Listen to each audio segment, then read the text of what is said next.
بسم اللہ الرحمن الرحیم۔ صحیح بخاری حدیث نمبر 121۔ نبی کریم صلی اللہ علیہ وآلہ وسلم نے حجۃ الوداع میں فرمایا کہ لوگوں کو بالکل خاموش کر دو تاکہ وہ خوب سن لیں۔ پھر فرمایا، لوگوں میرے بعد پھر کافر مت بن جانا کہ ایک دوسرے کی گردن مارنے لگو۔ صحیح بخاری حدیث نمبر 122۔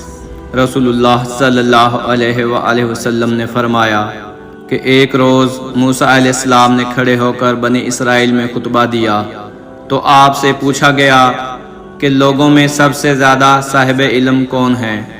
انہوں نے فرمایا کہ میں ہوں۔ اس وجہ سے اللہ کا غصہ ان پر ہوا کہ انہوں نے علم کو خدا کے حوالے کیوں نہ کر دیا۔ تب اللہ نے ان کی طرف وحی بھیجی کہ میرے بندوں میں سے ایک بندہ دریاؤں کے سنگم پر ہے، جہاں فارس اور روم کے سمندر ملتے ہیں، وہ تجھ سے زیادہ عالم ہے۔ موسیٰ علیہ السلام نے کہا، اے پروردگار، میری ان سے ملاقات کیسے ہو؟ حکم ہوا کہ ایک مچھلی زنبیل میں رکھ لو، پھر جہاں تم اس مچھلی کو گم کر دو گے تو وہ بندہ تمہیں وہی ملے گا۔ تب موسیٰ علیہ السلام چلے اور ساتھ اپنے خادم یوشع بن نون کو لے لیا، اور انہوں نے زنبیل میں مچھلی رکھ لی۔ جب ایک پتھر کے پاس پہنچے، دونوں اپنے سر اس پر رکھ کر سو گئے، اور مچھلی زنبیل سے نکل کر دریا میں اپنی راہ بناتی چلی گئی۔ اور یہ بات موسیٰ علیہ السلام اور ان کے ساتھی کے لیے بے حد تعجب کی تھی۔ پھر دونوں باقی رات ان دن میں جتنا وقت باقی تھا چلتے رہے۔ جب صبح ہوئی، موسیٰ علیہ السلام نے خادم سے کہا، ہمارا ناشتہ لاؤ، اس سفر میں ہم نے کافی تکلیف اٹھائی ہے۔ اور موسیٰ علیہ السلام بالکل نہیں تھکے تھے، مگر جب اس جگہ سے آگے نکل گئے جہاں تک انہیں جانے کا حکم ملا تھا، تب ان کے خادم نے کہا، کیا آپ نے دیکھا تھا کہ جب ہم صخرہ کے پاس ٹھہرے تھے تو میں مچھلی کا ذکر بھول گیا؟ بقول بعض صخرہ کے نیچے آب حیات تھا، وہ اس مچھلی پر پڑا اور وہ زندہ ہو کر بقدرت الہی دریا میں چل دی۔ یہ سن کر موسیٰ علیہ السلام بولے کہ یہی وہ جگہ ہے جس کی ہمیں تلاش تھی، تو وہ پچھلے پاؤں واپس گئے۔ جب پتھر تک پہنچے تو دیکھا کہ ایک شخص کپڑا اوڑھے ہوئے موجود ہے۔ موسیٰ علیہ السلام نے انہیں سلام کیا۔ خضر علیہ السلام نے کہا کہ تمہاری سرزمین میں سلام کہاں؟ پھر موسیٰ علیہ السلام نے کہا کہ میں موسیٰ علیہ السلام ہوں۔ خضر بولے کہ بنی اسرائیل کے موسیٰ؟ انہوں نے جواب دیا کہ ہاں۔ پھر کہا کہ کیا میں آپ کے ساتھ چل سکتا ہوں تاکہ آپ مجھے ہدایت کی وہ باتیں بتلاؤ جو خدا نے خاص آپ ہی کو سکھائی ہیں؟ خضر علیہ السلام بولے کہ تم میرے ساتھ صبر نہیں کر سکو گے۔ اے موسیٰ، مجھے اللہ نے ایسا علم دیا ہے جسے تم نہیں جانتے، اور تم کو جو علم دیا ہے اسے میں نہیں جانتا۔ اس پر موسیٰ علیہ السلام نے کہا کہ خدا نے چاہا تو آپ مجھے صابر پاؤ گے، اور میں کسی بات میں آپ کی نافرمانی نہیں کروں گا۔ پھر دونوں دریا کے کنارے پیدل چلے۔ ان کے پاس کوئی کشتی نہ تھی کہ ایک کشتی ان کے سامنے سے گزری تو کشتی والوں سے انہوں نے کہا کہ ہمیں بٹھا لو۔ خضر علیہ السلام کو انہوں نے پہچان لیا اور بغیر کرائے کے سوار کر لیا۔ اتنے میں ایک چڑیا آئی اور کشتی کے کنارے بیٹھ گئی۔ پھر سمندر میں اس نے ایک یا دو چونچیں ماری۔ اسے دیکھ کر خضر علیہ السلام بولے کہ اے موسیٰ علیہ السلام، میرے اور تمہارے علم نے اللہ کے علم میں سے اتنا ہی کم کیا ہوگا جتنا اس چڑیا نے سمندر کے پانی سے۔ پھر خضر علیہ السلام نے کشتی کے تختوں میں سے ایک تختہ نکال ڈالا۔ موسیٰ علیہ السلام نے کہا کہ ان لوگوں نے تو ہمیں کرایہ لیے بغیر مفت میں سوار کیا، اور آپ نے ان کی کشتی کی لکڑی اکھاڑ ڈالی تاکہ یہ ڈوب جائیں۔ خضر علیہ السلام بولے کہ کیا میں نے نہیں کہا تھا کہ تم میرے ساتھ صبر نہیں کر سکو گے؟ اس پر موسیٰ علیہ السلام نے جواب دیا کہ بھول پر میری گرفت نہ کرو، موسیٰ علیہ السلام نے بھول کر یہ پہلا اعتراض کیا تھا۔ پھر دونوں چلے۔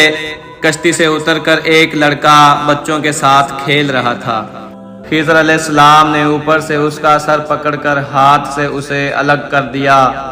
موسیٰ علیہ السلام بول پڑے کہ آپ نے ایک بے گناہ بچے کو بغیر کسی جانی حق کے مار ڈالا، غضب ہو گیا۔ خضر علیہ السلام بولے کہ میں نے تم سے نہیں کہا تھا کہ تم میرے ساتھ صبر نہیں کر سکو گے؟ ابن عیینہ کہتے ہیں کہ اس کلام میں پہلے سے زیادہ تاکید ہے، کیونکہ پہلے کلام میں لفظ لاقا نہیں کہا تھا، اس میں لاقا زائد کیا جس سے تاکید ظاہر ہے۔ پھر دونوں چلتے رہے، حتیٰ کہ ایک گاؤں والوں کے پاس آئے، ان سے کھانا لینا چاہا، انہوں نے کھانا کھلانے سے انکار کر دیا۔ انہوں نے وہیں دیکھا کہ ایک دیوار اسی گاؤں میں گرنے کے قریب تھی۔ خضر علیہ السلام نے اپنے ہاتھ کے اشارے سے اسے سیدھا کر دیا۔ موسیٰ علیہ السلام بول اٹھے کہ اگر آپ چاہتے تو گاؤں والوں سے اس کام کی مزدوری لے سکتے تھے۔ خضر علیہ السلام نے کہا کہ بس اب ہم اور تم میں جدائی کا وقت آ گیا ہے۔ جناب محبوب کبریا رسول اللہ صلی اللہ علیہ وآلہ وسلم فرماتے ہیں کہ اللہ موسیٰ علیہ السلام پر رحم کرے۔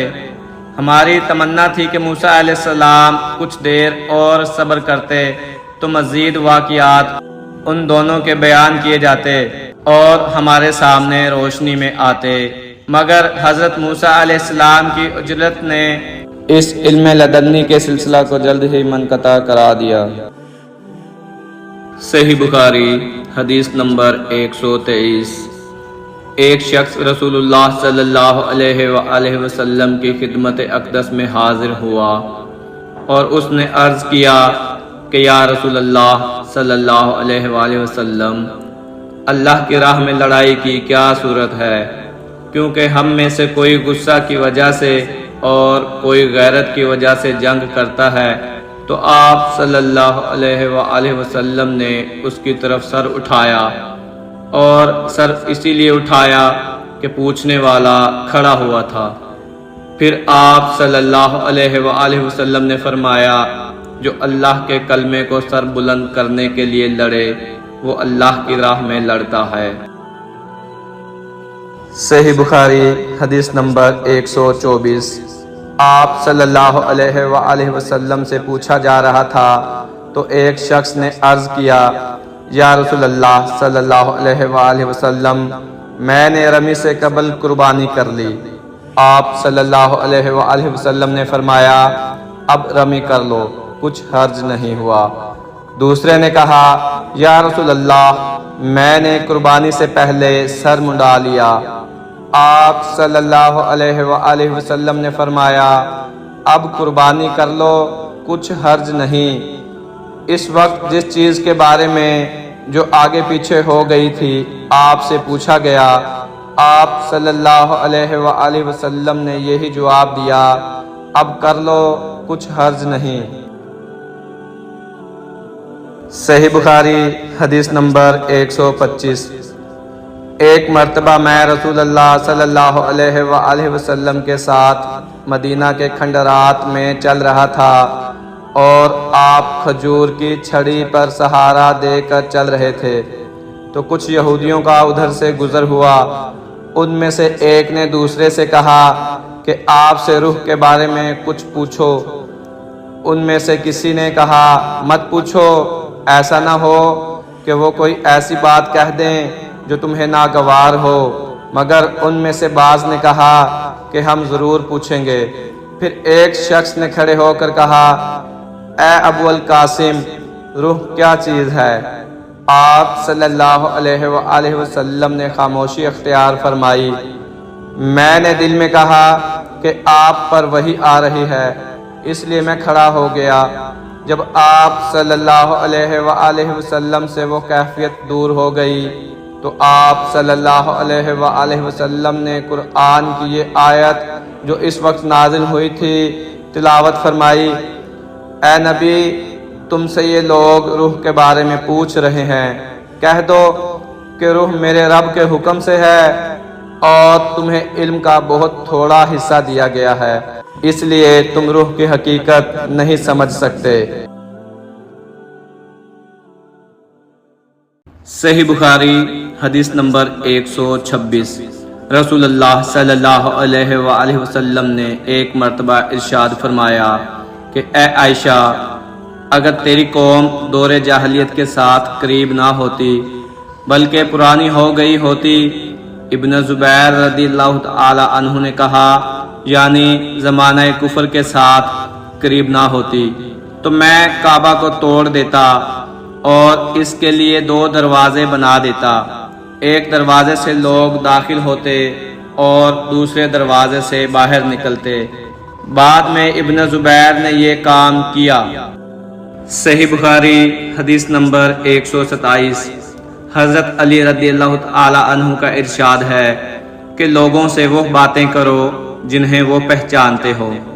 کیا تمہیں یہ پسند ہے کہ لوگ اللہ اور اس کے رسول کو جھٹلا دیں؟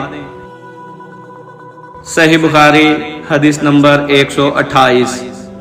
ایک مرتبہ حضرت معاذ بن جبل رسول اللہ صلی اللہ علیہ وآلہ وسلم کے پیچھے سواری پر سوار تھے۔ آپ صلی اللہ علیہ وآلہ وسلم نے فرمایا، اے معاذ، میں نے عرض کیا، حاضر ہوں یا رسول اللہ۔ آپ صلی اللہ علیہ وآلہ وسلم نے دوبارہ فرمایا، اے معاذ، میں نے عرض کیا، حاضر ہوں اے اللہ کے رسول۔ آپ صلی اللہ علیہ وآلہ وسلم نے 7 بار فرمایا، اے معاذ، میں نے عرض کیا، حاضر ہوں اے اللہ کے رسول۔ 3 بار ایسا ہوا۔ اس کے بعد آپ صلی اللہ علیہ وآلہ وسلم نے فرمایا کہ جو شخص سچے دل سے اس بات کی گواہی دے کہ اللہ کے سوا کوئی معبود نہیں اور محمد صلی اللہ علیہ وآلہ وسلم اللہ کے سچے رسول ہیں، اللہ تعالیٰ اس کو دوزخ کی آگ پر حرام کر دیتا ہے۔ میں نے کہا، یا رسول اللہ، کیا اس بات سے لوگوں کو باخبر نہ کر دوں تاکہ وہ خوش ہو جائیں؟ آپ صلی اللہ علیہ وآلہ وسلم نے فرمایا، اگر تم یہ خبر سناؤ گے تو لوگ اس پر بھروسہ کر بیٹھیں گے اور عمل چھوڑ دیں گے۔ حضرت معاذ رضی اللہ تعالی عنہ نے انتقال کے وقت یہ حدیث اس خیال سے بیان فرما دی کہ کہیں حدیث رسول چھپانے کے گناہ پر ان سے آخرت میں مواخذہ نہ ہو۔ صحیح بخاری حدیث نمبر 129۔ رسول کریم صلی اللہ علیہ وآلہ وسلم نے ایک روز معاذ رضی اللہ تعالی عنہ سے فرمایا کہ جو شخص اللہ سے اس کیفیت کے ساتھ ملاقات کرے کہ اس نے اللہ کے ساتھ کسی کو شریک نہ کیا ہو، وہ یقیناً جنت میں داخل ہوگا۔ معاذ بولے، یا رسول اللہ، کیا میں اس بات کی لوگوں کو بشارت نہ سنا دوں؟ آپ صلی اللہ علیہ وآلہ وسلم نے فرمایا، نہیں، مجھے خوف ہے کہ لوگ اس پر بھروسہ کر بیٹھیں گے۔ صحیح بخاری حدیث نمبر 130۔ ام سلیم نامی ایک عورت رسول کریم صلی اللہ علیہ وآلہ وسلم کی خدمت اقدس میں حاضر ہوئیں اور عرض کیا کہ یا رسول اللہ صلی اللہ علیہ وآلہ وسلم، اللہ تعالی حق بات بیان کرنے سے نہیں شرماتا، اس لیے میں پوچھتی ہوں کہ کیا احتلام سے عورت پر بھی غسل ضروری ہے؟ آپ صلی اللہ علیہ وآلہ وسلم نے فرمایا کہ ہاں، جب عورت پانی دیکھ لے، یعنی کپڑے وغیرہ پر منی کا اثر معلوم ہو۔ تو یہ سن کر حضرت ام سلمہ رضی اللہ تعالی عنہا نے شرم کی وجہ سے اپنا چہرہ چھپا لیا اور کہا، یا رسول اللہ، کیا عورت کو بھی احتلام ہوتا ہے؟ آپ نے فرمایا، ہاں، تیرے ہاتھ خاک آلود ہوں، پھر کیوں اس کا بچہ اس کی صورت کے مشابہ ہوتا ہے، یعنی یہی اس کے احتلام کا ثبوت ہے۔